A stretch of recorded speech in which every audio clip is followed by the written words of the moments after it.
السلام علیکم ورحمۃ اللہ تعالیٰ وبرکاتہ۔ اسلام کے نقطۂ نظر سے دیکھیں تو اسلام سارا ہی امن، محبت اور بھائی چارگی اور انسانیت کا درس دیتا ہے۔ اسلام ہمیں یہ سکھاتا کہ ادنا سے ادنا تکلیف بھی کسی انسان کو بلا وجہ دینا انتہائی بہت نازک چیز ہے، بڑا گناہ ہے اور قابل سزا ہے۔ اسلام اس کے لیے کہتا ہے، لہذا ایسڈ پھینکنا یا چاقو سے کسی پر حملہ کرنا یہ انتہائی قابل مذمت ہے، جس کی جتنی مذمت کی جائے کم ہے۔ اور جہاں تک جرائم جو بڑھ رہے ہیں، اس کی مین وجہ یہی ہے کہ ہم اسلامی تعلیمات سے دن بدن بے خبر ہوتے جا رہے ہیں، بیگانہ ہوتے جا رہے ہیں۔ اسلامی تعلیمات ہی ایک ایسی تعلیم ہے جو ہمیں محبت، انسانیت، بھائی چارگی کا درس دے گی اور ایک دوسرے کا دکھ درد ہم سمجھیں گے۔ ڈاکٹر اقبال نے فرمایا کہ درد دل کے واسطے پیدا کیا انسان کو، ورنہ طاعت کے لیے کم نہ تھے کروبیاں۔ لہٰذا عبادت ضروری، نمازیں اہم چیز ہے، لیکن سب سے بڑی اہم چیز وہ انسانی ہمدردی ہے، انسانی تحفظ ہے۔ اسلام رسول اللہ صلی اللہ علیہ وسلم کی بارگاہ میں سوال ہوا کہ مومن کسے کہیں گے، تو میرے آقا نے فرمایا مومن وہی ہے جو ہر ایک دنیا کے انسان کے مال جان کا محافظ بنے، نگران بنے، حفاظت کرے، اس کے مال کی، عزت کی، آبرو کی، خون کی حفاظت کرے۔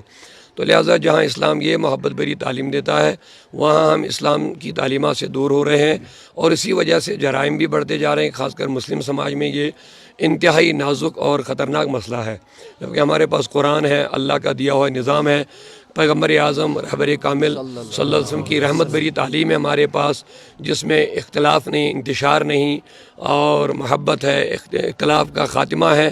تو بڑے کی عزت ہے، چھوٹوں پہ شفقت ہے، عورتوں کا مقام ہے، ہر چیز آپ دیکھیں اسلام میں ہے۔ لیکن اسلام کو پڑھنے پڑھانے کی ضرورت ہے، خاص کر ہر گھر میں۔ جو اس وقت ہم دنیاوی تعلیم کے مخالف نہیں ہیں، ٹھیک ہے یہ دنیاوی ضرورتیں ہیں، لیکن اصل تعلیم جو قرآن کی، سنت رسول صلی اللہ علیہ وسلم کی، حدیث کی، سیرت پاک کی، اپنے بزرگوں کی تعلیمات سے اپنے بچوں کو آراستہ کرنے کی بہت زیادہ ضرورت ہے۔ وہی ایک حل ہے، تمام جرائم کا خاتمہ ہو جائے گا۔ ڈاکٹر صاحب، جس طرح سے ہم سب جانتے ہیں کہ حجاب کنٹروورسی جو ہے کافی زیادہ دھول پکڑتی نظر آ رہی ہے، اور ہندوستان کے باقی ریاستوں میں ہم دیکھ رہے ہیں کہ کس طرح سے اب مسلمان لڑکیوں، بچیوں پر ان کو کہا جا رہا ہے کہ آپ حجاب اتار کے جو ہے اسکول میں آئیں، اور استادوں سے بھی کہا جاتا ہے کہ آپ بنا حجاب کے آئیں۔ دیکھیے یہ اہم سوال آپ نے کیا، لیکن سب سے پہلے میرا ایک گلہ اس بات پر ہے امت مسلمہ سے کہ ہم اسلام کو فالو کرتے نہیں ہیں۔ اسلام نے ہمیں ساری چیزیں، جو اگر ہم پردے کی بات کریں گے تو پردہ ایک عورت کے لیے حفاظت کا ذریعہ ہے، پردہ عورت کے لیے ایک عزت کا ذریعہ ہے۔ اگر آپ دیکھیں تو پردہ ہر وقت اسی چیز کا کیا جاتا ہے جو نازک ہو، جو قابل احترام ہو۔ تو اسی لیے پردے پر زیادہ زور اسلام نے دیا تاکہ ان عورت ہی کی عزت باقی رہے۔ سب سے پہلے ہم نے اور ہماری بیٹیوں نے خود سروں سے دوپٹہ اتار دیا۔ اب جو بیچاری اسلام کو فالو کر رہے ہیں ان کے لیے بڑی مشکلات کا سامنا ہے۔ تو یہ اسی صرف پردے کی بات نہیں ہے، اسلام کا کوئی بھی رول آپ اپنائیں، چونکہ اکثریت لوگ اب اسلام سے دور ہوتے جا رہے ہیں۔ اب جو لوگ اپنائیں گے ان کے لیے تو مشکلات کا سامنا ہوگا ہی، کیونکہ پیارے آقا صلی اللہ علیہ وسلم نے فرمایا جب وہ زمانہ آئے گا کہ سنتوں پہ چلنا لوگوں کے لیے مشکل ہو جائے گا، اس زمانے پر جب میرا امتی کوئی سنت اپنے گا، اس کو 100 شہیدوں کے برابر ثواب ملے گا۔ تو یہ اسی لیے ہوگا کہ مشکلات کھڑی ہو جائیں گے۔ جب بھی کوئی سنت ادا کرے کہ اسلام کے کسی رول کو اپنائے تو اس کے سامنے مشکلات کھڑی ہو جائیں گی۔ لیکن اب موجودہ جو مسئلہ ہے، اس کو صرف سیاسی رنگ زیادہ دیا جاتا ہے، اس کو سیاست کے لیے استعمال کیا جا رہا ہے۔ لہٰذا ہماری جہاں ہندوستان اس وقت ڈیموکریٹک ملک ہے، یہ اپنے آپ کو ڈیموکریٹک بھی کہتا ہے، یہاں ڈیموکریٹک رولز بھی ہیں، ہر ایک مذہب والے کو اپنے مذہب پر عمل کرنے کا حق ہے، اس پر چلنے کا حق ہے۔